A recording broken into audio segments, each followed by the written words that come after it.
नमस्कार दोस्तों, मेरा नाम है चिराग कोठी। मेरे साथ है सुनील कुमार मौर्य जी, सीनियर जर्नलिस्ट। आज बात करते हैं हम दिल्ली के एक विधायक हैं आम आदमी पार्टी से, जिनका नाम है संजीव झा। संजीव झा। इनको धमकी मिली है और धमकी दी है गैंगस्टर नीरज भवानिया के नाम पर। कोई विक्की कोबरा एक बदमाश है जो भाई बता रहा है अपने आप को नीरज भवानिया को। उसने कहा है कि 10 लाख रुपए दे दो प्रोटेक्शन मनी, वरना जान से मार दिया जाएगा। इसके बाद कई सारे 35 के आसपास कॉल किए, उसने उठाए नहीं, उन्होंने उठाए नहीं। उसके बाद ऑडियो मैसेज वगैरह सब भेजे हैं। हमारी उनसे भी बात हुई। उनका कहना है कि ये कॉल आई और बाकायदा स्पेशल सेल दिल्ली पुलिस की मुकदमा दर्ज कर रही है। और अब ऑब्वियसली क्योंकि जब ये घटना हुई है सिद्धू मूसेवाला की, उसके बाद इस तरह के कॉल्स का आना, प्लस इस तरह के बाढ़ सी आगे कहें कि इस तरह की घटनाएं ज़्यादा हो रही हैं। पहले इसी केस पर डिस्कस करते हैं जो संजीव झा को ये सुनील भाई। असल में क्या हुआ है कि हम्म 20 मई को ये कॉल आई थी। 20 मई हम्म को व्हाट्सएप कॉल आती है और जो बंदा होता है, जो विक्की जिसकी आप बात कर रहे हम्म हैं, वो कहता है कि मैं नीरज भवानिया का भाई हूँ। अब हम्म भाई इन द सेंस कि भाई उसका असली वाला भाई, ब्रदर, या फिर वो वाला भाई, गुंडे वाला भाई, ये तो अब नहीं कह सकते। लेकिन उस तरह से कहने, पहले तो उन्होंने इसे हल्के में लिया कि चलो ऐसे तमाम कॉल आजकल आ जाती हैं। फिर उसके बाद फिर से लगातार धमकी, और सोचे 30 से 35 कॉल करना। वो भी जो पहली बार जो कॉल आई थी वो व्हाट्सएप कॉल आई। व्हाट्सएप कॉल ही आजकल बड़ा ट्रेंड बन गया है। तो कोई ये पहली कॉल नहीं है। 20 मई को जो आई है उससे पहले, उसके बाद आप देखिए कि जब 29 मई को सिद्धू मूसेवाला की जब ये घटना होती है, उसके बाद पूरे पंजाब, हरियाणा, मतलब गुड़गांव और दिल्ली, इसमें मिलाकर के कम से कम 1 दर्जन से ज़्यादा, कम से कम 18 से 20 लोगों को रंगदारी के लिए कॉल आई है। उसमें आपको बता दें कि भी हाल में ही, मतलब ये सिद्धू मूसेवाला घटना के बाद, ये तो 20 मई को कॉल आई थी पहली, मतलब 29 मई से पहले की बात हो गई। लेकिन 29 मई के बाद बहुत सारी ऐसी कॉल आई हैं। एक गुड़गांव के हैं, ज्वेलरी का शोरूम चलाते हैं, उसके मैनेजर हैं, उनसे 5 लाख रुपए की मांग की गई। वो 5 लाख रुपए मांगने वाला कौन? जो कॉल आई थी कनाडा के नंबर से, वर्चुअल नंबर से आई थी, और कहा गया कि गोल्डी बरार बोल रहे हैं। अब सोचिए कि गोल्डी बरार अब इनसे डायरेक्टली करके, अब फिर एक और केस आपने देखा हो कि एक हरियाणा केस, के। हाँ, पंजाब का मैंने बनाया, मोगा का केस है। वहां पर भी एक शख्स को बंदूक का लाइसेंस चाहिए था, नहीं मिल रहा था। एक उसके पास कॉल एक्चुअल में आई, लेकिन वो थी एक छुड़पुई है किसी गैंगस्टर की। उसने बोला नहीं, गोल्डी बरार का कॉल है। हाँ, तो पुलिस ने एकदम हरकत में, एकदम जब इन्वेस्टिगेशन की गई, पता लगा जी ये तो उसने अपने आप फेक फायरिंग करा ली कि देखिए जी गुंडे मार के गए। बाद में पता लगा उसने खुद ही कराई, सीसीटीवी हाँ, चेक ताकि हुई। वो दिखा सके जाके वहाँ के जो डीएम जो ऑफिस होता है, जो सरकारी ऑफिस होता है, दिखाए कि मेरी जान को खतरा है और मुझे लाइसेंसी पिस्टल चाहिए। इसलिए उन्होंने ये सारी साजिशें रची। तो मतलब कुल मिलाकर के देखा जाए तो सिद्धू मूसेवाला जो घटना हुई है, उसके बाद तमाम तरह के जो छोटे छोटे गैंग हैं, गुर्गे हैं, ये एक्टिव हो गए। भले उनका नाता लॉरेंस बिश्नोई से हो, या गोल्डी बरार से हो, या फिर किसी से हो या ना हो, ठीक है, लेकिन वो चाहते हैं कि चलो, वो कहते हैं ना कि बहती गंगा में हाथ धो लेना। तो वो चाहते हैं कि चलो कुछ ना सही कुछ तो रुपए कमा लेंगे, ठीक है। तो ऐसे भी गैंग है कि जो उनके नाम पे। और दूसरी बात कि लोगों के मन में एक डर तो होता ही है कि यार देखो, सिद्धू मूसेवाला इतना बड़ा आदमी, अगर उसको लॉरेंस बिश्नोई ने अगर धमकी दी और जेल मार से दिया। धमकी दी, और फिर मारने में कामयाब भी होता है और मार भी देता है, मतलब कह के ले लेता है, तो यानी कि अगर उसके नाम पे अगर कोई बदमाश, छोटा मोटा गुर्गा भी अगर कोई धमकी दे रहा है, तो आदमी के अंदर खौफ तो आ जाता ही है। इसी का फायदा उठा के हो सकता है। अब दूसरा सवाल ये भी है कि क्या वाकई में गोल्डी बरार और लॉरेंस बिश्नोई इस तरह का करवा रहे हैं किसी से? हो सकता है उनको पैसों की कमी पड़ गई। इस पे आपका क्या कहना है चिराग? देखिए, अजीब सी बात है, पैसों की कमी तो मतलब ही नहीं। और वो इस तरह की हरकतों में मुझे लगता नहीं कि बहुत छोटे हैं ये तो, बहुत लेकिन हाँ, कुछ केसेस जैसे दिल्ली की अगर बात की जाए तो नीरज भवानिया का दिल्ली में बहुत होल्ड रहा है एक टाइम पर, और बहुत सारे मुकदमे। लेकिन एक और बात भी सच है कि उसके खिलाफ भी कोई ऐसी सख्त कार्रवाई दिल्ली पुलिस ने नहीं की है। अगर की होती तो शायद हाँ, खुद सोचिए कि खुद जो नीरज सोचिए। भवानिया जिसकी बात कर रहे हैं वो तिहाड़ जेल में बंद है, और जिसकी हम लॉरेंस बिश्नोई की बात करते हैं वो भी तिहाड़ जेल में। तो सारा का सारा नेक्सस एक तरीके से देखा जाए तो तिहाड़ जेल के अंदर से ये सारी चीज़ें चल रही हैं। और जो जहाँ तक मेरा मानना है कि जैसे जो धमकी मिलने वाला है, तो ऐसा नहीं कि चलिए ठीक है, उसमें हो सकता है कि 100 में से 80 वो फर्जी गुर्गे और फर्जी गुंडे टाइप के हों, जो सोचते हैं कि बहती गंगा में हाथ ठीक धो है। लें और पैसे कमा लें। चलो 5 लाख वो डिमांड करते हैं, 10 लाख डिमांड करते हैं, उतना न सही 2 लाख ही मिल जाए, 1 लाख ही मिल, कुछ तो मिल जाएगा ना, तो उन्हें फायदा हो जाएगा। लेकिन आपको बता दें कि लॉरेंस बिश्नोई के नाम पे, या फिर उसके गुर्गे जो बाहर होते हैं, जिनको चलाना होता है, तो पहले भी हम लोग चर्चा कर चुके हैं कि ये क्या है कि पूरा फेसबुक से, मतलब सोशल मीडिया से इनका पूरा सिंडिकेट चलता है। और क्या करते हैं कि जो नए नए जो युवा हैं, जो उनके गैंग में शामिल होना चाहते हैं, वो क्या कहते हैं कि खुद से लिखते हैं, उस पर कमेंट करके लिखते हैं कि मैं आपका गैंग का मेंबर बनना चाहता हूं और मुझे आप टास्क दो, ठीक है। वो टास्क देगा तो टास्क के में कह दे कि जाओ उसको किसी को टपका दो। अब वो जब वो उसको लगेगा कि नहीं, किसी ने, मतलब कि उसके 150 से ज़्यादा फेसबुक अकाउंट है लॉरेंस बिश्नोई के, किसी ने उस पर कमेंट करके कहा हाँ तुम्हें ये काम करना है, अब वो समझा कि मैं तो मेंबर हो गया। अब जो है लॉरेंस बिश्नोई के ही नाम पे तमाम लोगों को धमकी दी जाती है और पैसे लिए गए हैं। आपको बता दें कि मध्य प्रदेश, राजस्थान, पंजाब, यहाँ पे बहुत सारे कारोबारियों से पैसे लिए गए।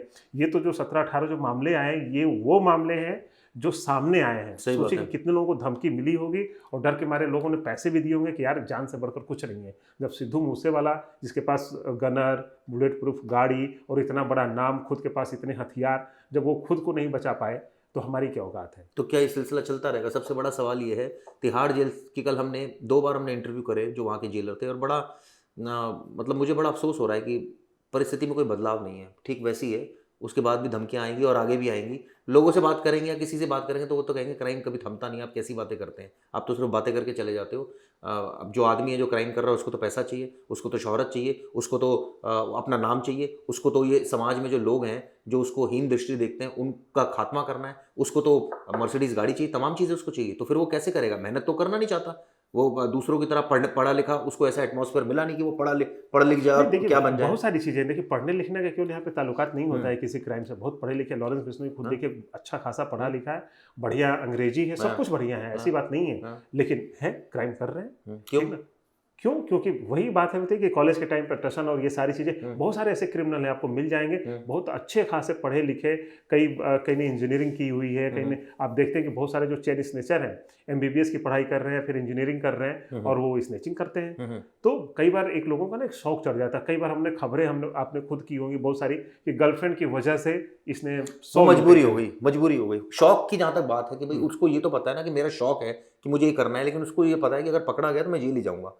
एक डर तो होता ही है। वो अलग बात है कि वो डर को दरकिनार करके वो वारदात करते हैं कि ठीक है हो जाएगा, जो होना होगा होगा, क्योंकि उनको पता है कि मेहनत से तो वो कमा नहीं पा रहे हैं, या मेहनत वो करना नहीं चाहते। मैं इसको इस सेंस में लूँ कि वो असली मेहनत नहीं करना चाहते और वो कमा नहीं पा रहे हैं। कमा नहीं पा रहे हैं तो उनको फ्रस्ट्रेशन है तो वो क्राइम की तरफ बढ़ रहे हैं। क्राइम की तरफ बढ़ रहे हैं तो वो डर भी रहे हैं, लेकिन डरने के बावजूद वो कर भी रहे हैं। तो ये एक ऐसी चेन है जो लगातार चलती जा रही है। चाहे अब अगर अपराधियों की बात करें तो ये सारे इसी तरह के हैं कि ये लोग अपना सोशल अकाउंट भी बना रहे हैं, ये लोग अपना इनको खुशी होती है, देखो मेरा नाम टीवी पर चल रहा है, देखो मैं कितना फेमस हो गया, देखो मैं कितना नोटोरियस हूँ, देखो मेरे पीछे कैमरा वाले, मीडिया वाले भाग रहे हैं। मैं आपको एक किस्सा बताना चाहूँगा एक इसी तरह के क्राइम का कि कितना ज़्यादा मतलब कई क्रिमिनल कैसे कैसे होते हैं। मुझे याद है कि एक बार नोएडा की बात है, दिल्ली से सटा जो नोएडा शहर है, वहाँ पे क्या हुआ कि एक चोर पकड़ा जाता है, घर में चोरी, बहुत बड़ा, बहुत मतलब उसका नाम शंकर था। वो बहुत बड़ा मतलब चोरी के मामलों को ऐसे करता था जैसे उसके जैसे आसान चोरी कोई नहीं करता था, लेकिन ईमानदार चोर। उसकी वही कहानी बताना चाह रहा हूँ। एक बार जब चोर पकड़ा गया तो हुआ, एफआईआर लिखाई गई थी कि घर से 15 लाख की चोरी हुई है। ठीक है, जब खुलासा हुआ तो उसके पास 1 लाख का सामान मिला। तो वो जो वादी जिन्होंने शिकायत की थी और चोर दोनों आमने सामने, और मीडिया वाला मैं वहाँ पे वहीं पे बैठा हुआ था। कहता है चोर कि आपके घर में यहाँ पे खिड़की है? बोलता हाँ जी यहाँ पे खिड़की है। यहाँ पे ये फोटो एक लटकी हुई थी? हाँ जी फोटो। वहाँ पे एक अलमारी थी? हाँ जी अलमारी थी। उसमें सिर्फ 10,000 रुपये तो कैश थे, और ये जो सोने चांदी अंगूठी उसको बेच करके मुझे 1 लाख रुपये नहीं मिले, 80,000 रुपये में टोटल 1 लाख रुपये। तुमने फर्जी 15 लाख का एफआईआर कराई दी है। ठीक है, जब उसकी सारी चीज़ें पोल खोल दी तो लास्ट में उस आदमी ने एक्सेप्ट किया कि हाँ जी मैंने सोचा कि चोरी हुई है, चलो 1 लाख की हुई है, हम ज़्यादा करवा दें तो चलो ज़्यादा पैसे मिल जाएंगे। तो ये बात बिल्कुल सच है। तो ऐसे ऐसे भी चोर हैं, ऐसे ऐसे बदमाश हैं जो बिल्कुल चोरी करते हैं, लूट करते हैं, लेकिन ईमानदारी भी दिखाते हैं। तो उसने पूरी उसकी कहानी बताई कि आपके घर में ये चीज़ें हैं, तो विश्वास होता जा रहा वाकई ये बात तो सही कह रहा है, लेकिन कह रहा है कि इतनी की चोरी हुई। तो सोचिए ऐसे भी चीज़ें हैं। तो ये चीज़ें हैं, लेकिन ये एक एज फैक्टर भी है। ये जो चोर हैं इनकी अगर एज फैक्टर का आप देखा जाए तो 20 से 30 साल 35 साल तक, क्योंकि तब तक इतना ज़्यादा मैच्योर बंदा मैं कहूँ नहीं होता। आजकल तो हो जाते हैं, लेकिन उस समय जिस समय की ये हैं तब इतनी ज़्यादा मैच्योरिटी लेवल और लोगों ने दिखाई, लेकिन उन्होंने नहीं दिखाई। मैं इसको इस सेंस में देखूंगा, चाहे इनको फैंटेसी दिख रही थी, चाहे इनको क्राइम करने के बाद जेल लग रहा था कि एक बार जो जेल चला गया तो उसको तो ये लगता है कि यार ये है जेल, ये थी जेल, अच्छा ये सेटिंग से सारा कुछ हो जाता है, इतना है बस जेल, इसका इतना हुआ है, कर यार दोबारा कर, क्योंकि जेल ही तो जाना है। एक से मेरी बात हुई थी जो जेल गया था, एक व्यक्ति था, उससे बात हुई तो कह रहा था कि जेल जाने से पहले मैं बहुत डरा हुआ था, मुझे लगता था कि मैं बेहोश हो जाऊंगा या हो सकता है मेरी जान चली जाए। मतलब जेल कैसा होता है, कह रहा कि मतलब जेल की जो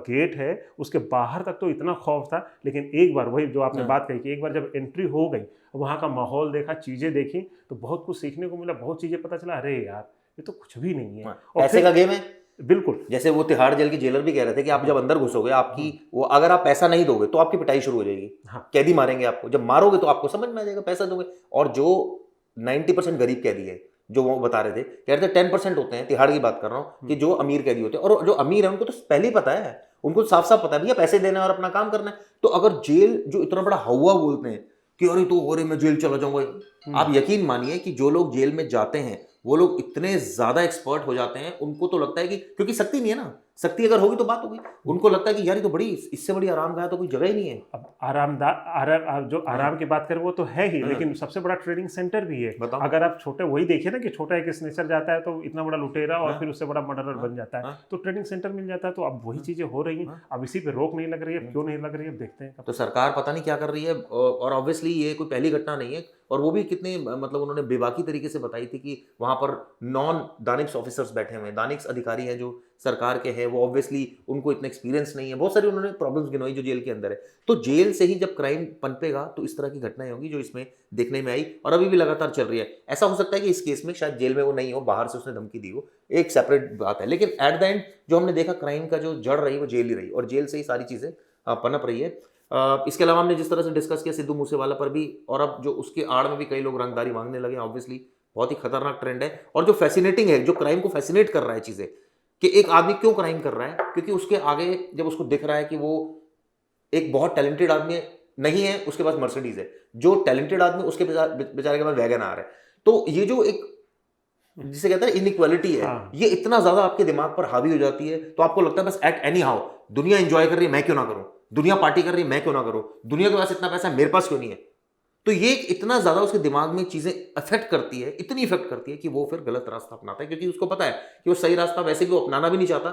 ऐसे भी कई लोग हैं जो सही रास्ता भी अपनाते हैं। वही शॉर्टकट, वही इसी को कहते हैं शॉर्टकट। जहाँ भी शॉर्टकट आपने तरीका किसी भी चीज़ में अप्लाई करिए तो उसका फिर वही होता है। जैसे पढ़ाई में आप देख लीजिए, मुन्ना भाई MBBS जो फर्जी वाला जो बनते हैं, क्या है कि पढ़ाई करना नहीं चाहते, चाहते हैं टॉप कर जाए, ये सारी चीजें, फिर वो क्राइम करवाते हैं, फिर वो नकली और तमाम चीजें नकल करने की। और आप यकीन मानिए ऐसे लोगों को गिल्ट नहीं होता, ऐसे लोगों को गिल्ट नहीं होता, ऐसे लोग डरते नहीं है, ऐसे लोगों के लिए जेल कुछ भी नहीं है, ऐसे लोगों के लिए कानून ठेंगा है, उनके लिए कानून का मतलब ठेंगा है, वो कुछ नहीं समझते हैं। और ऐसे लोग फिर जेल जाते हैं, फिर बाहर आते हैं, फिर क्राइम करते हैं, बाहर जाते हैं, अंदर आते हैं, उनका यही काम है, और वो इसी पूरी दुनियादारी में इतना कमा लेते हैं कि उनको कोई दिक्कत नहीं होती, क्योंकि सब कुछ सेट है। देखिए अब जो चल रही बात है ना कि अब जैसे मान लीजिए रंगदारी, इसी को जो रंगदारी मांगी जा रही है, मुझे लगता है कि बहुत सारे जो असली में भी कुछ रंगदारी मांगी जा रही होगी, क्योंकि इनका खर्चा तो देखिए ऑब्वियसली अभी बढ़ा ही है। जो छोटे छोटे जिनको मतलब अगर 1.5 महीने 1 महीने से 2 महीने से जो रेकी की जा रही थी, और चुनाव के टाइम पे बहुत सारा पैसा लगा हुआ, खर्चा हुआ होगा, और छोटे छोटे गुर्गे उनको भी जरूरत होगी, छुपने में बहुत ज़्यादा खर्चा करना पड़ता है।